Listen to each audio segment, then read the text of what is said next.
Hello friends, वेदना stories में आपका स्वागत है। मेरी आज की कहानी है हाँ मैं भाग्यशाली हूँ।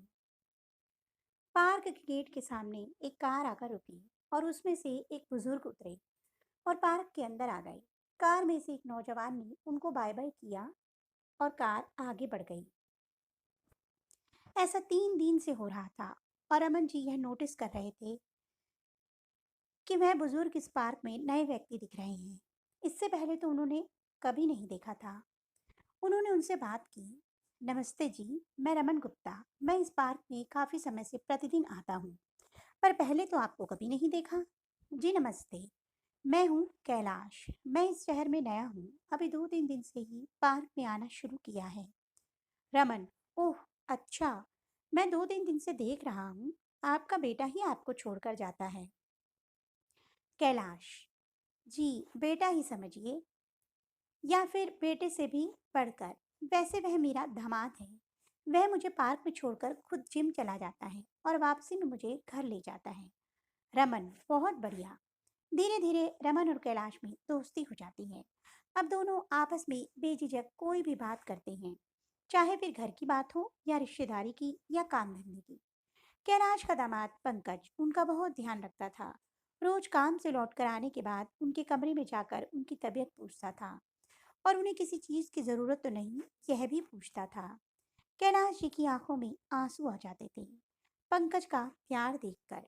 वे सोचते थे कि मैं और मेरी बेटी कितने भाग्यशाली हैं जो ऐसा दामाद मुझे मिला। एक बार पार्क में कैलाश जी ने रमन से कहा, दोस्त मैं अब 2 दिन पार्क में नहीं आऊंगा। रमन, क्यों भाई, ऐसा कौन सा काम पड़ गया आपको? कैलाश, गांव में एक बहुत बड़ी जमीन है, घर है, उसकी देखभाल के लिए कभी कभी चला जाता हूँ। रमन, अच्छा ठीक है, पर 2 दिन में लौट आना। पार्क में तुम्हारे बिना अकेला अकेला लगता है। कैलाश जी और रमन दोनों हंसने लगते हैं।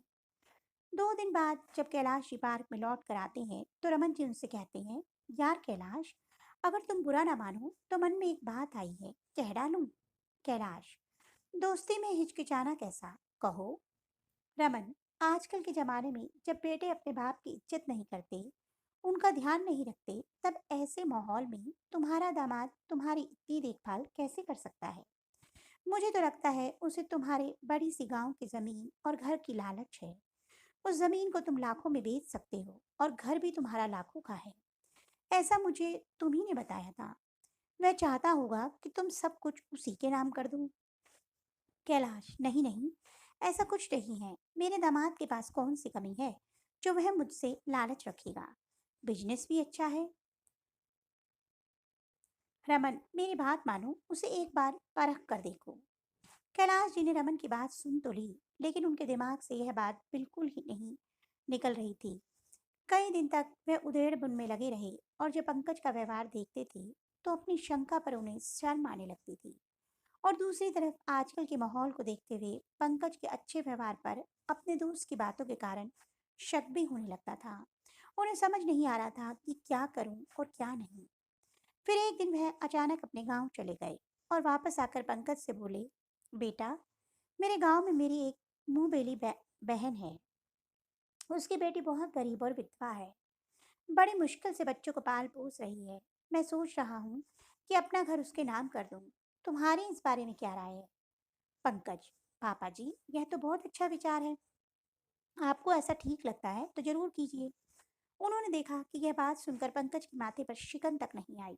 वह सोचने लगे कि पंकज अगर लालची हो जा तो उसे यह सुनकर बिल्कुल अच्छा नहीं लगता। उन्होंने रमन को यह बात बताई। रमन फिर भी मानने को तैयार नहीं था कि कोई दामाद ऐसा हो सकता है जो कि ससुर को अपने घर पर रखे और इतनी इज्जत भी करे, उनकी हर बात माने, क्योंकि रमन के खुद के बेटे ने उन्हें कभी इज्जत नहीं दी थी और उन्हें अकेला छोड़कर विदेश चला गया था। अब रमन जी की बातें सुनकर कैलाश जी को बिल्कुल अच्छा नहीं लग रहा था। उन्हें अपने दामाद पर पूरा यकीन था। एक दिन शाम को पंकज का एक पुराना दोस्त बहुत वर्षों बाद घर पर आया। पंकज ने उसे सबसे मिलवाया। पंकज ने कैलाश जी से उसे पापा कहकर मिलवाया तो वह दोस्त कंफ्यूज हो गया, क्योंकि उसने बचपन में पंकज के पापा को देखा था। उसे कंफ्यूज देखकर पंकज की पत्नी प्रिया समझ गई और पंकज के दोस्त को बताया कि यह दरअसल मेरे पापा हैं और हम इन्हीं के साथ रहते हैं। प्रिया बात करने के बाद चाय बनाने चली गई और कैलाश जी भी वहां से वॉशरूम जाने के लिए उठ गए। कैलाश जी जब उस कमरे के बाहर से गुजर रहे थे तो उन्होंने पंकज के दोस्त की आवाज़ सुनी। वह पंकज से कह रहा था, यार पंकज, तूने तो अपने ससुर जी को ही अपने घर पर रख लिया। मैंने तो आज तक ऐसा देखा नहीं।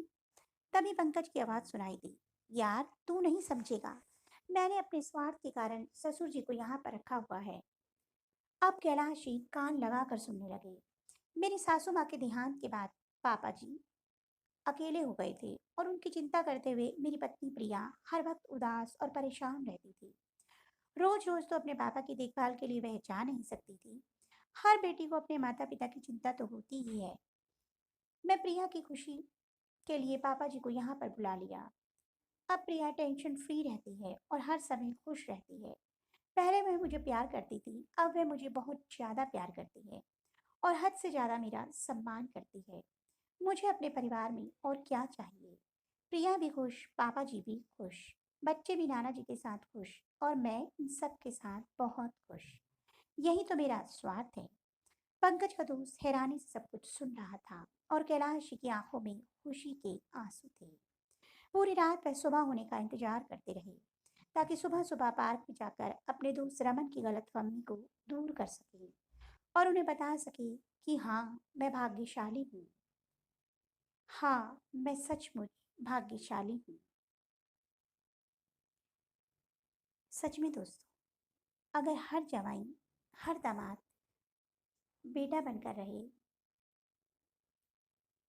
तो बेटा बेटी में फर्क ही खत्म हो जाए। तो दोस्तों, आपको मेरी ये कहानी कैसी लगी कमेंट बॉक्स में अवश्य बताइएगा। अगर आपको मेरी कहानी अच्छी लगी तो मेरी कहानी को लाइक कीजिए और प्लीज़ प्लीज़ प्लीज़ चैनल को सब्सक्राइब करना मत भूलिए। जल्द ही नई कहानी के साथ मिलूंगी, तब तक के लिए बाय बाय।